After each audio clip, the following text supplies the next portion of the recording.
Hello everybody and welcome to the GMS Magazine channel. I am Paco Garcia, your host, and this is the RPG Interview Room, a show in which I'm lucky enough to get together with people from the world of role-playing games and ask them tons of questions about their work, their games and their lives.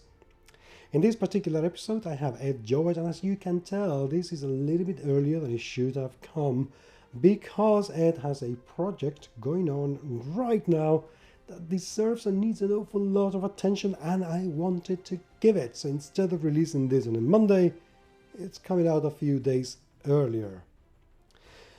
Ed has Shades of Vengeance. It's a website and company that specializes not just in producing their own content, and of that they do a lot, but also in helping younger and indie or newer writers and designers to get published. They can give you a hand. But the most interesting thing about Ed is not just that, but the fact that just their role-playing games site, and they also have card games and comic books, just the role-playing game site, in the last 6 years they have produced 37 projects. That is amazing, and I want to know how he actually does it, because running one is stressful enough, but running one every 2 months or every month in some cases, whoa!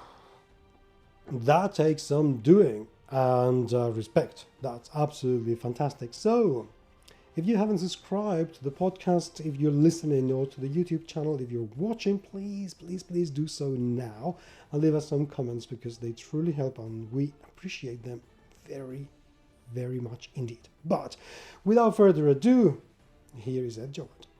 Ed, welcome to the show. I have never seen you too much other than Facebook faces and things. One time we did meet briefly at Dragon Meet.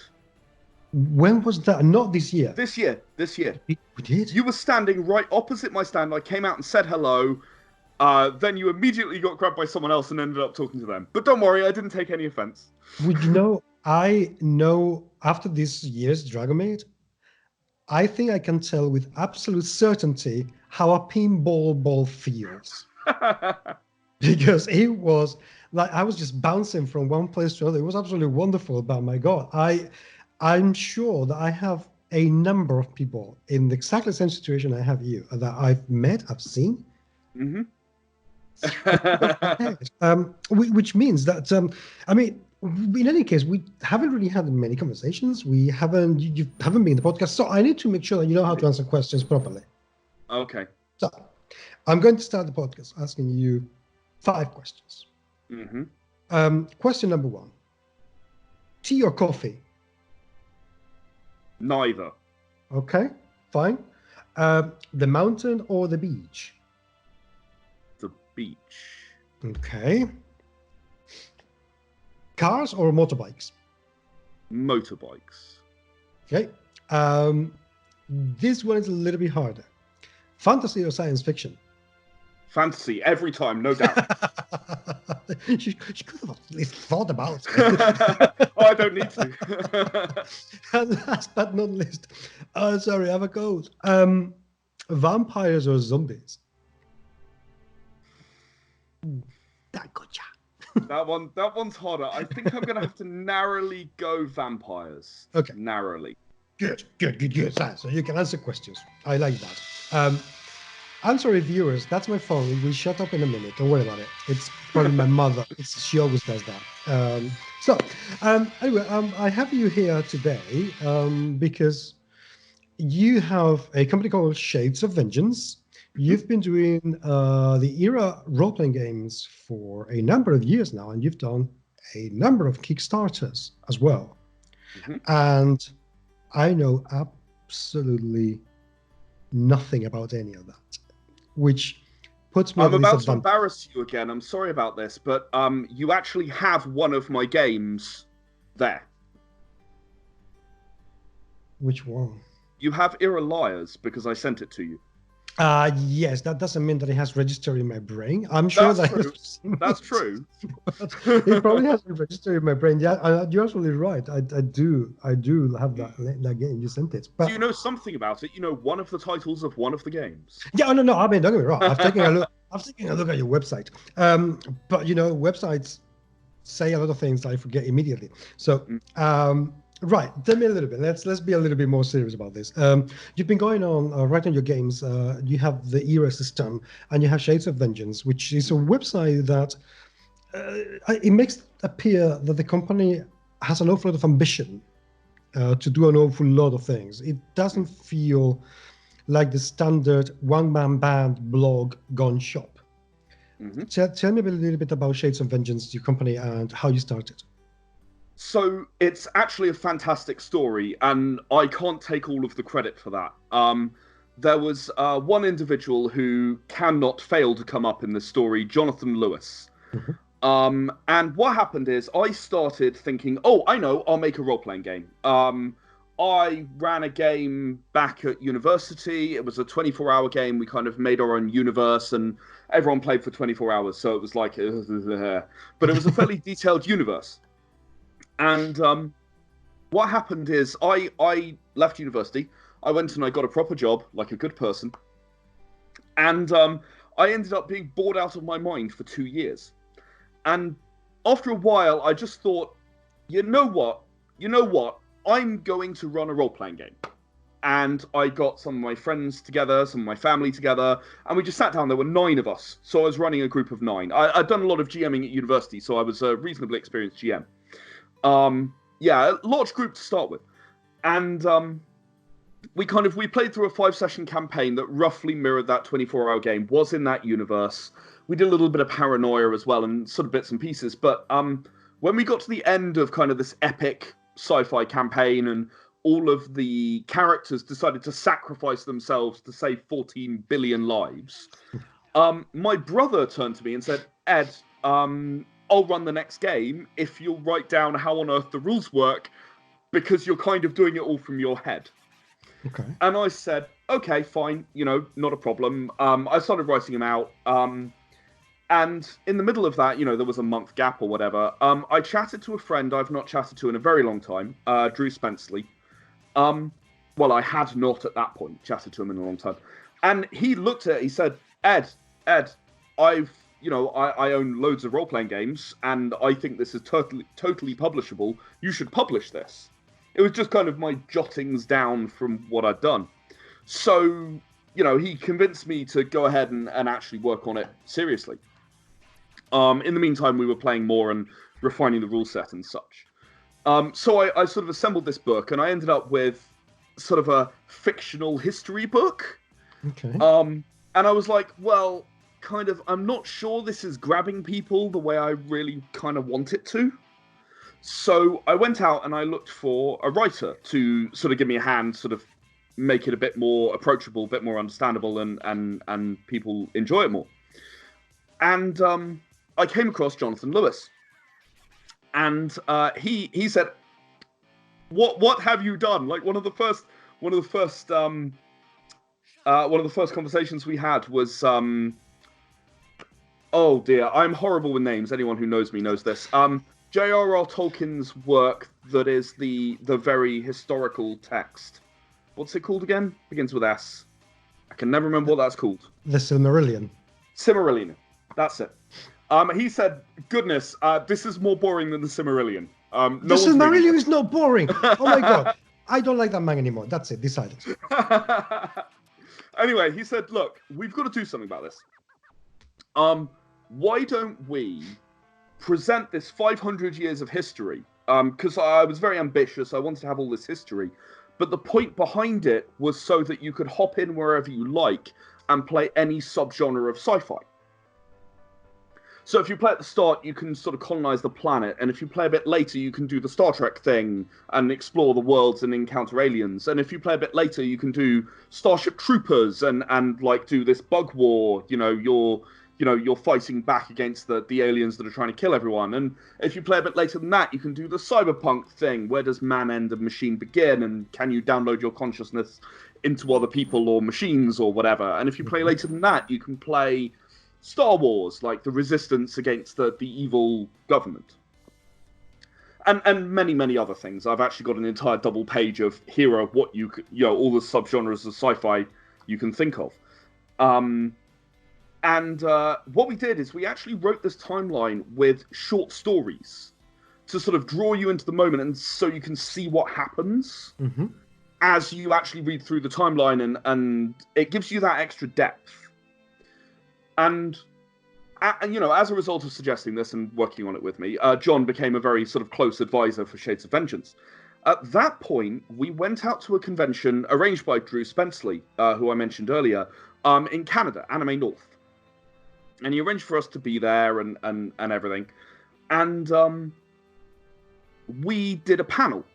And we were pulled onto a panel with an experienced board game creator. He'd done 2 games and had them bought by publishers and, you know, whatnot. And, you know, we were in a panel full of like 50 people. And someone, you know, we got through our kind of introductions and our blurb that we were going to say. And someone says, okay, so how do I create a game? You know, how do I create a game and get it published? And this guy goes, don't do it. Don't do that to yourself. It's not worth it. They're going to take your baby away, destroy it. It won't be anything like what you thought it was when you made it. And John and I just kind of look at each other and we're like, whoa. We sort of exchange a glance, and I kind of grab the microphone back and I'm like, or alternatively, come and talk to us and we'll help you make it a reality. Okay. And it was kind of that moment where kind of we both reinforced each other's kind of confidence in that area, where Shades of Vengeance kind of took form. So the thing is that one of the things we try to do is help people, and John is a very experienced comics writer, but he's very seldom got to do things he wants to do. So you said that the website looks like more than the one-man band, more than the one person doing all of the things, or even just I decided to make role-playing games, and I'm making role-playing games. The comics are in there because John said, Ed, I want to make some comics. Can we make some comics, please? And I said, sure, let's give it a try. Why not? And then a little later, Leo Kosh came along. He's now the head of audio. And he said, Ed, I want to be a voice actor. Nothing more I want to do in my life than be a voice actor. Can we do some audio dramas set in the universes? Sure, let's give it a go. Let's see what happens. And we've always been very sort of risk embracing in that sense, because we want to help people make their dreams a reality. That's really what it's all about. And some of that comes from role-playing games, because role-playing games let you tell your story in your way, when they are well supported, when they are well sort of written, and when the mechanics support that, they can really help someone who otherwise might never tell a story, tell their story for the first time. You know, build their characters.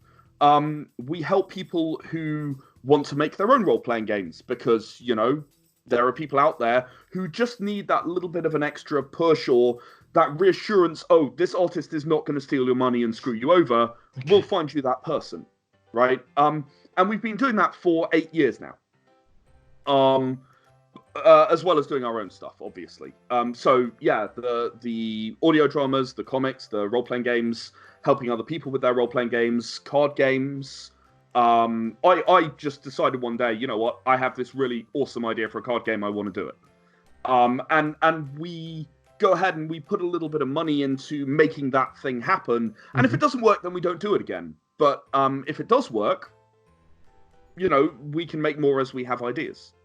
But also, you have been very proactive in the Kickstarter scene. I think you have like 37 projects done and one current project going on. So that, I mean, considering that Kickstarter's been going for about 10 years now.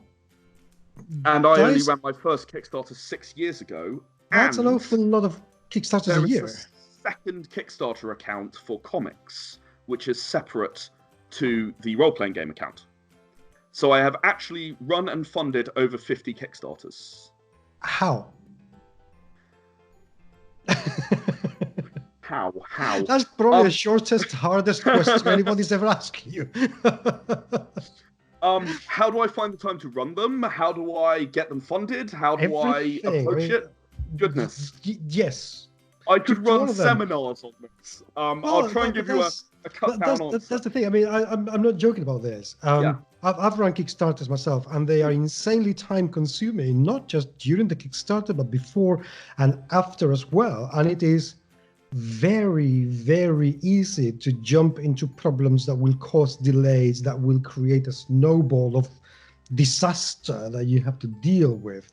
So dealing with one a year is hard enough. You've dealt with between 3 and 5 every single year for the last 6 years or more. Last year was 12. So how do you cope with it? How do you, from the logistics point of view alone, how do you manage that? So the first thing to say is I am a professional project manager. I work in software delivery. So you cheat? I don't cheat. I have experience. Yes, oh, that's cheating, is it? Okay, then. Fair enough. I'm a professional project manager. Juggling tasks is one of those things that become second nature to me because I've had to do it all of my professional life. Okay. However, there are a lot of things that you can do to make the Kickstarter easier. Mm-hmm. First of all, establish your audience well in advance. Running a Kickstarter, it is 6 months prior to the Kickstarter, it is during the Kickstarter, and then it is however many months afterwards production takes. So that's the first thing. It's spend that 6 months and work hard. Now, because of the way that I run Kickstarters and I now have a process, the other Kickstarters effectively act as part of that 6 months. Because I'm talking to you now, I'm undoubtedly going to bring up the stuff I'm doing in the future. Mm-hmm. That's just because whenever someone's going to talk to me about my current Kickstarter, which I'll come on to in a second, I promise. I'm going to mention stuff that I have in the future as well, and it's going to be sort of this perpetuating string of things, if you like. So that's kind of never neglect the audience building up front. When you launch the Kickstarter, you want to be somewhere between half funded and full funded within a day. Ideally, yes. Right? Absolutely. My experience has been that you get almost exactly double in every single Kickstarter that you get in the first 48 hours. Mm-hmm. So, you look at the graphs, they go boom, straight away, and then they flatten out a lot and then have a small peak towards the end. There's a U kind of graph. Exactly. And that means that you need your Kickstarter to be 50% funded at the end of day 48 hours in. Yeah. Is usually okay. If otherwise it's not going to be funded. Now, I have had 2 projects that did not fund. Mm-hmm. The first was my very first Kickstarter. So my very first Kickstarter for Era the Consortium, the game I mentioned earlier, did not fund. I got about £3,000. I wanted about £10,000. I didn't get it. I didn't have the audience. I didn't understand Kickstarter. I went in thinking that it was easy money. Not super, but, relatively. I made all of the stupid mistakes that everyone their first Kickstarter makes. Which is fine. That's what the first Kickstarter, first experience should be there for, really. So exactly. The second one that didn't fund was an experiment. I wanted to see if a black and white comic would sell, and it didn't. Okay. It happens. It's not the end of the world. And then there is actually one other cancelled project where Kickstarter actually had a bug and launched Era the Chosen 2 days early.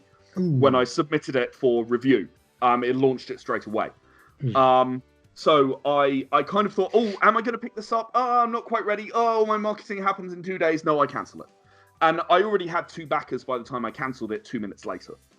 If you've got people chomping at the bit to back what you're doing, you're always going to be able to succeed.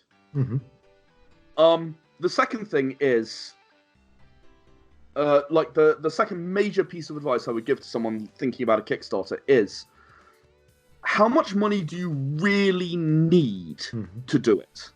Because the thing is that whatever you make, it'll pay off later, right? You'll make a thing, it'll do, you'll achieve your goal, and you'll make your book or whatever, in the case of a role-playing game, and then once that's done, you're then going to sell it. Mm-hmm. Do you definitely need all the $10,000 in advance, or can you make do with 8? Can you put some of your own money into it with the expectation you're going to get that back later?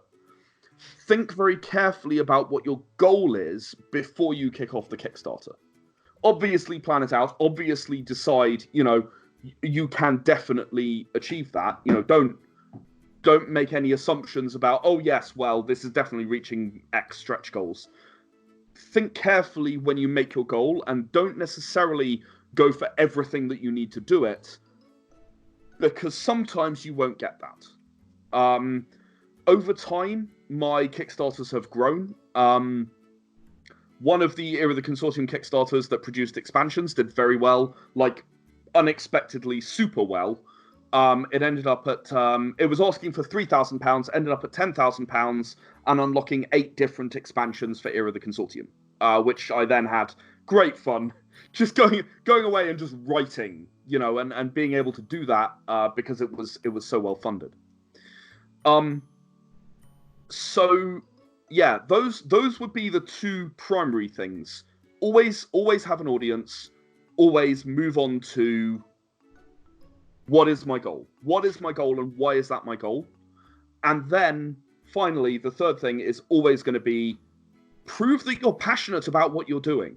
Don't sit there going, yeah, my name's Ed and I made a thing. Can you please buy my thing? Because be passionate, right? People react to passion.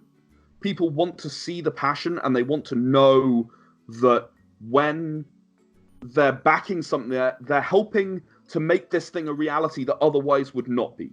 They want to know that they're making a difference, because otherwise, what's the point in crowdfunding it? If you've got £10,000, you've got 48 hours left, and you're at £300, no one's backing that project, right? You need to be passionate about the thing you're doing, and there are messages that you can send that make you look passionate, as well as, I actually don't believe that pretty much anyone who puts up a Kickstarter is not passionate, but it doesn't always come across. Yeah, exactly. You don't have to just be good, you have to look good. Yeah, not even good, just you have to look like you care. Yeah, no, right? I mean good in the yeah. in the sense of it doesn't matter. I don't know about you, but I don't look good. Okay, I don't know why.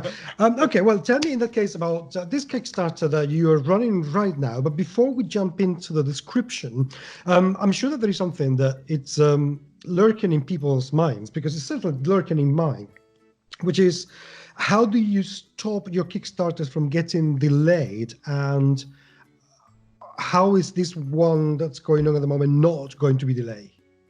So that's a really good question, and I love it when people ask me this question, because I have never yet delivered a late Kickstarter, with one tiny exception. That one that I mentioned earlier, the 8 expansions, I'd planned for 3 expansions to be released at 3,000. We got to 10,000. I delivered all but one of those 8 expansions before the original time limit. Okay. And then the one remainder, I'd planned it to be a 50-page book. I loved it, and I'd made it a 150-page book and delivered it 1 month late. Okay, that's not bad at all, actually. That's actually very good. I don't really consider that a failure under the circumstances, because absolutely. I also believe that stretch goals inherently don't have the same deadline as the basic project. Absolutely not. Delivery. So I've never actually had to deliver a project late. So a lot of project management things come in here. First of all, look at how long you need to do it, and then double it. Yep. That's just standard. I mean, everyone knows that one. Secondly, have as much done before you hit launch on the Kickstarter as you can physically do, right? I, for the Era Zone 2020 that's running right now, I have finished issue 1 already. I don't know exactly how many issues are going to be funded, so I'm sort of holding off on issue 2, because it might be 3 or 4, and that might change what I do in issue 2. But the first issue is basically ready to go. Era D10 Fundamentals, which I just finished recently. It's a free booklet that I managed to crowdfund to get a print run of it to literally put it in shops around the world. Okay. I had already finished it before I hit launch on that Kickstarter. That's quite common for me. I'll often be in a very advanced state with things. So that's the first thing. The second thing you can do is, I did say the most you can do, there's often going to be other stuff that you can't do. I don't believe in a one-man band creating an amazing product. I've never met anyone who is an amazing writer, an amazing artist, an amazing editor, amazing at mechanics, amazing at, you're not going to make an AAA product, right? Okay. You're going to you can make a good product, and I don't mean to badmouth anyone who does it all on their own, but there are going to be areas where it's not as good because no one is perfect. Everything, absolutely. Exactly. So what I try and do is I try and make sure all of my stuff is done. In Era Lost Legend, which I ran in November last year, and is now my major project, I have not finished everything that I could do before I started the Kickstarter. Right. And the reason that I chose to do that was actually I wanted to run stuff during the Kickstarter and learn how people reacted to the game a little more. In Era Lost Legend, the leveling system is very akin to a Final Fantasy X, the Sphere Grid, or Final Fantasy 13, the Crystarium, or 15, indeed. Okay. And it's got this tree, and I wanted to find out how people reacted to the tree, but I didn't really want to just have the opinion of my playtesters. Mm-hmm. So I playtested it, and I was fairly sure it was solid, but I wanted other opinions, and I thought the best way to get those was to do the Kickstarter. Okay. Now, it's scheduled for October, and I know that this book is not going to take me that long. I'm very, very confident I can deliver it in October. I'm hoping to deliver it in May, June. That's my actual target. I've been working on it for 6 months prior. I've been doing some of the artwork. I've been doing some of the writing. Not personally. I've been getting artists to do the artwork. That is. I've been working with some of my amazing writing team to do some of the writing as well, and I've obviously done some myself. But there's certainly outstanding things that I'm working on now, such as the progression trees. So I like to get as much done as possible, but again, much like the goal, think about what is possible, is my advice. Is there something that you shouldn't entirely finish because maybe some wider feedback would make a difference? Mm-hmm. It's very hard to know how widely to playtest before you actually say, yes, this game's now available for sale. That's still something that I struggle with. I mean, I want to say at this point, I've run 50 Kickstarters. I am not perfect at this process, right? Mm-hmm. There are things that I know I can improve on, and there always will be, right? I've run a lot of Kickstarters. They're mostly relatively low value, right? 10,000 is the best I've ever done. Mm-hmm. It's not that much, compare it to Conan by Modiphius or, various others. Told us now, yes, absolutely. Exactly. There are tons and tons who have got way, way more money than I have. Mm-hmm. I've primarily looked at, as I say, I've looked at what I need when I chose the goal, not off beyond the stars. Right. Okay, so tell me now about this current Kickstarter that is going on, and what is it all about? Because we're recording this video and it's ending in next to no time, so people are going to have to hurry to get it before it finishes when they watch the video. Yes, indeed. So this is the Era Zone, and I don't know whether very many people know this, but Kickstarter likes to run suggestions. Mm-hmm. They like to do things that they say, oh, do a project on this theme. As a very frequent creator, I get all of these emails. I think all creators get them. If you're not a creator, maybe you don't. I'm not entirely sure.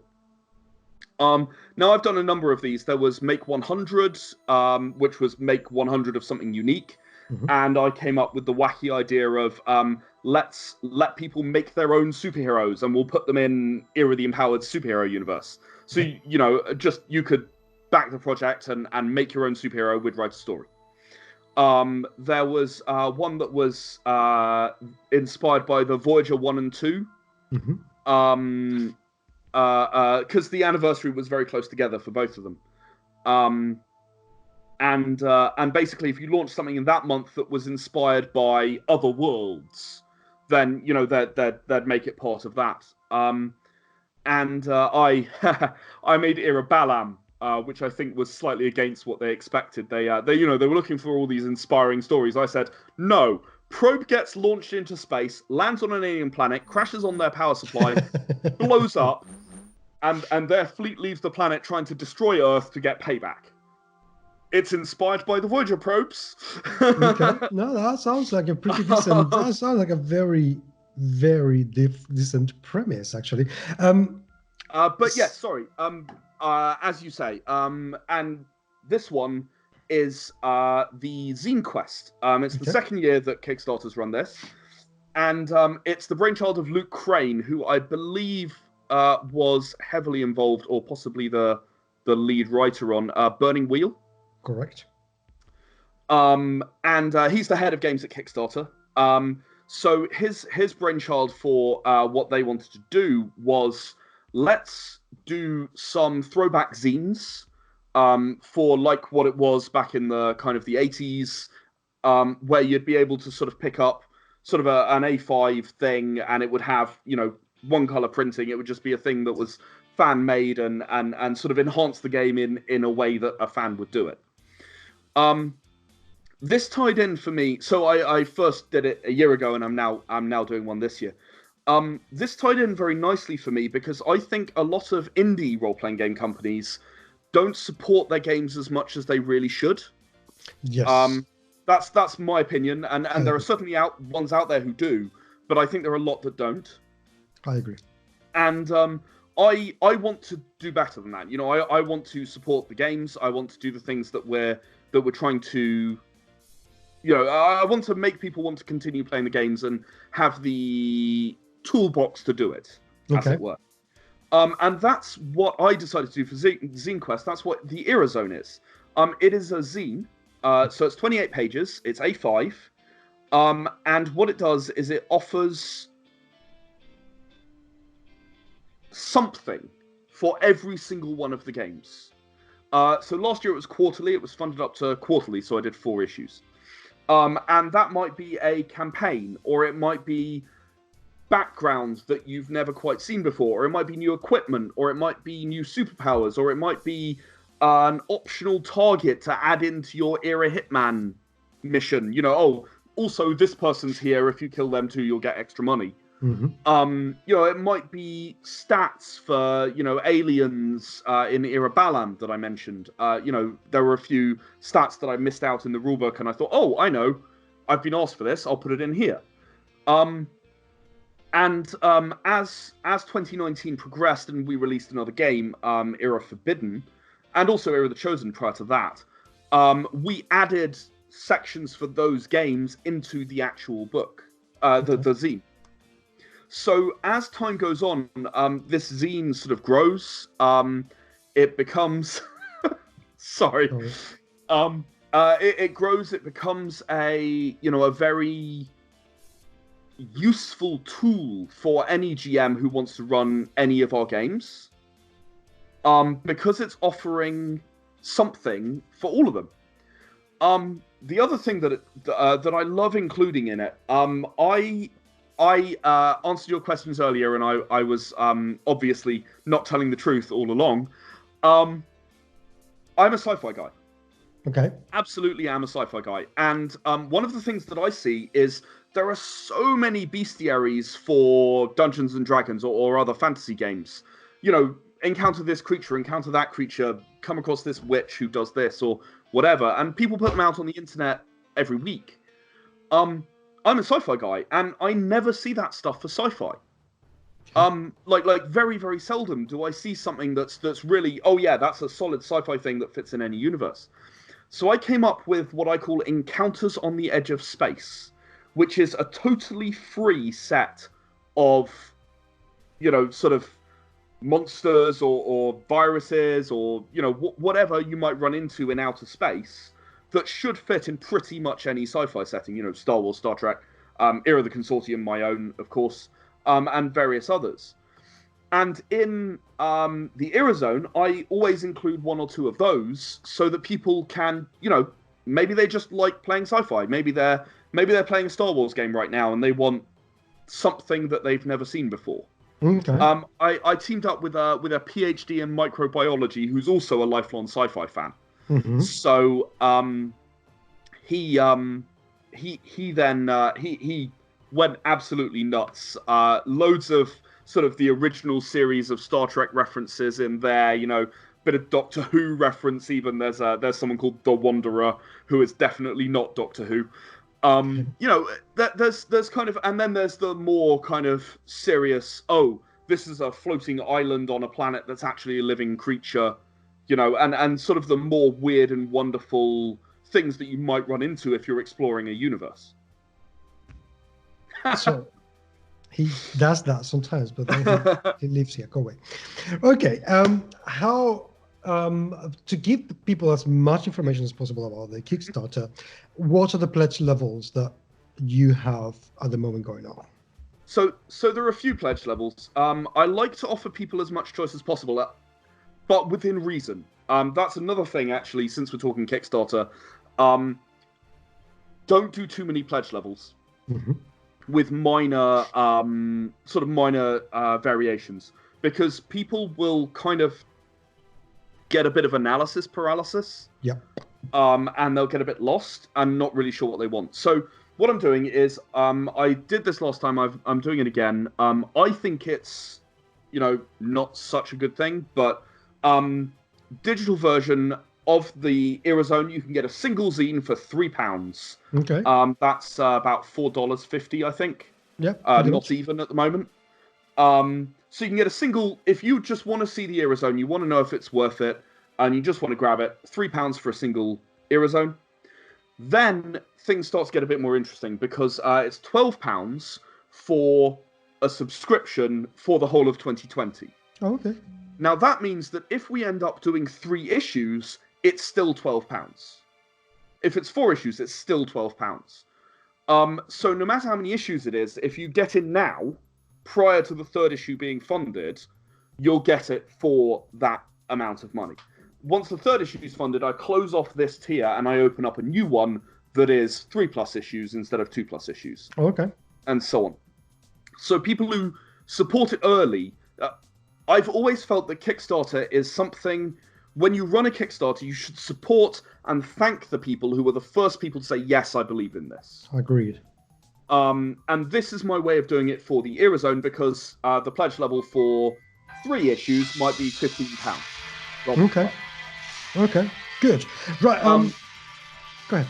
There's then a physical subscription that you can get hold of, and perhaps more interestingly for people who are only just hearing about it for the first time, you can also get a subscription with all of the previous year's Era Zone. So you can get all of the 4 from last year, as well as the ones from this year. And then finally, I've got a couple of tiers where you can get hold of the 1 or more of the pocket games. They're also A5 games. There are 5 of those at the moment. Era Liars that I've mentioned, Era Balam, Era Hitman, and Era Forbidden, all of which I've mentioned today, and one other, Era Silence. They're all available. You can either choose one or you can get all of them if that's what you'd prefer. Wow. So there is an awful lot of information to digest in there in the Kickstarter. So people better hurry up. Okay. Very briefly, what next? Because you said that you have everything planned for the next 500 years or something. So what comes next? So once the Era Zone is done, I'm obviously going to be working on the Era Zone and finishing that off.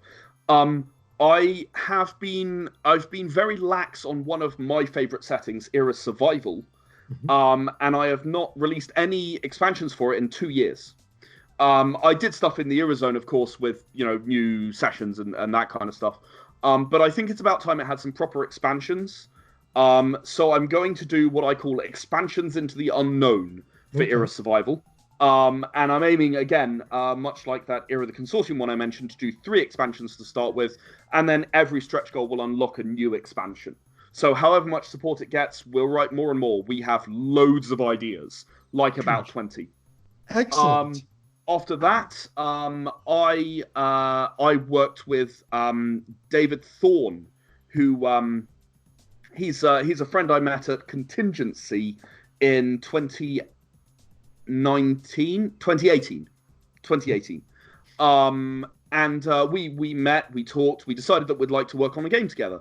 And that's where Era Wonders came from. We actually offered it both last year, but even more so this year, at contingency. And anyone who's UK based or close to the UK definitely ought to have a look into contingency. It's easily my favorite convention of the year. It's absolutely wonderful. So we offered Era Wonders there, and it's going to be ready soon.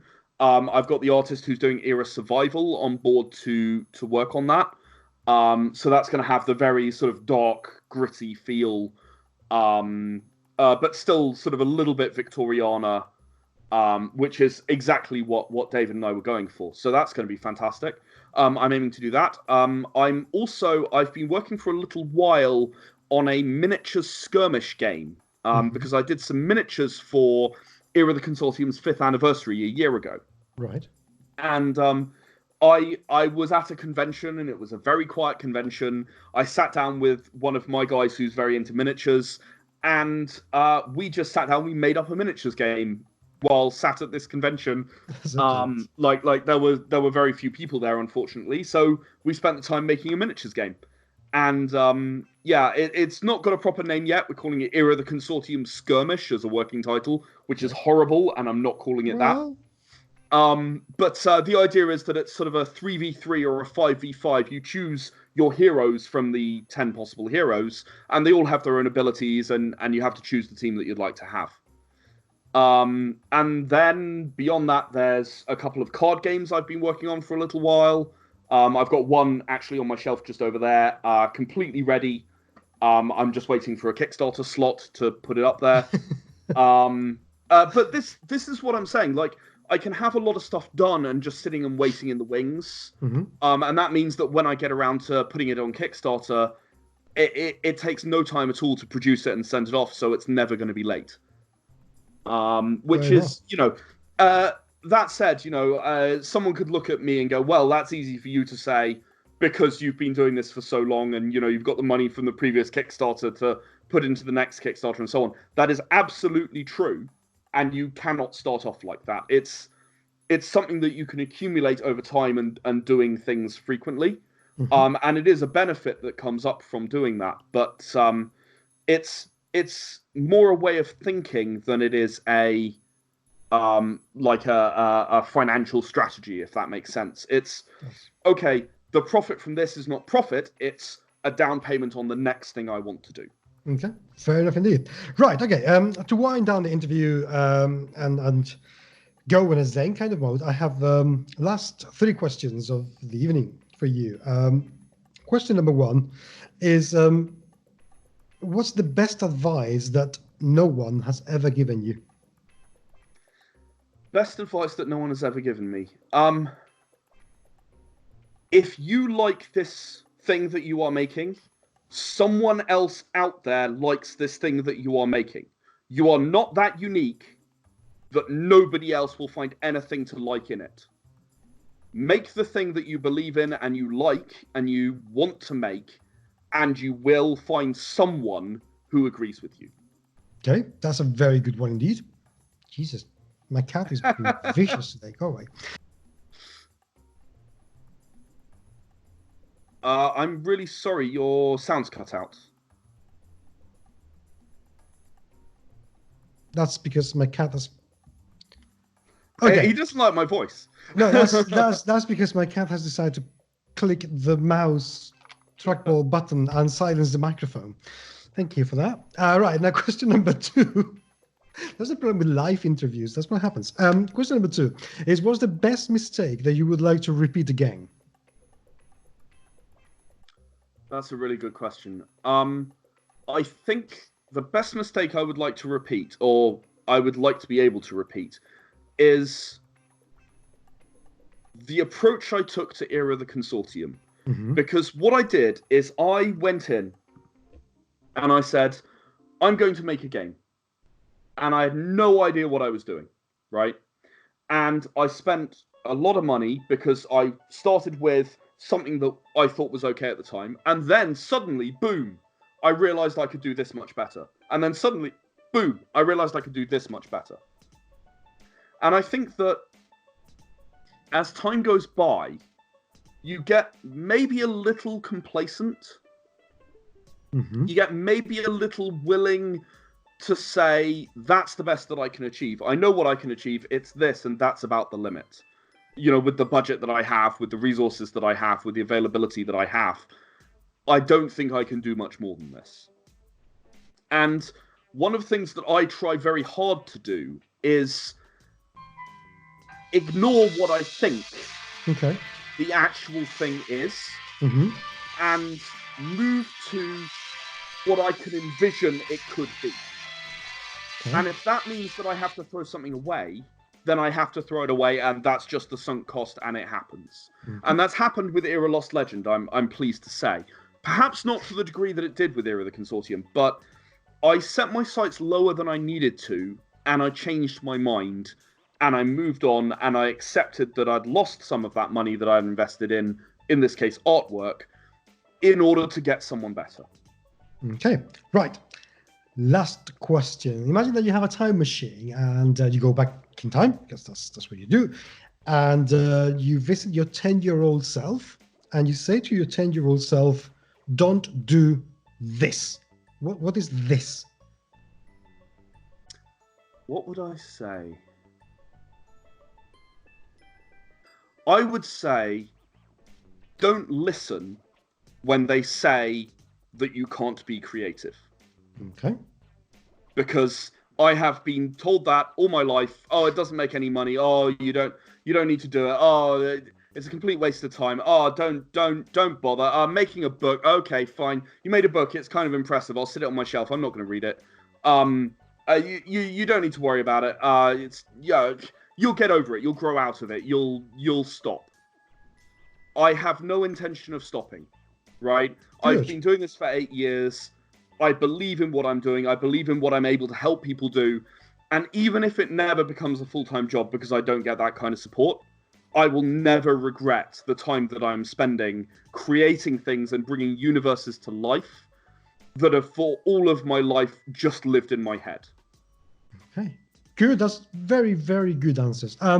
Ed, thank you very much indeed for being with me today. Best of luck with the Kickstarter. Really hope it's going to smash it, as so will the future ones. I hope you will come back at some point to talk to me and everybody else about, which that would be absolutely brilliant. I would absolutely love to. And thank you so much for having me on your show. I as you say, we may not have spoken much, but I have a tremendous amount of respect for you. I watch your videos, and I really, it's an absolute honor to be here and talking to you. It really is. Thank you very much indeed. That is truly appreciated. Thank you.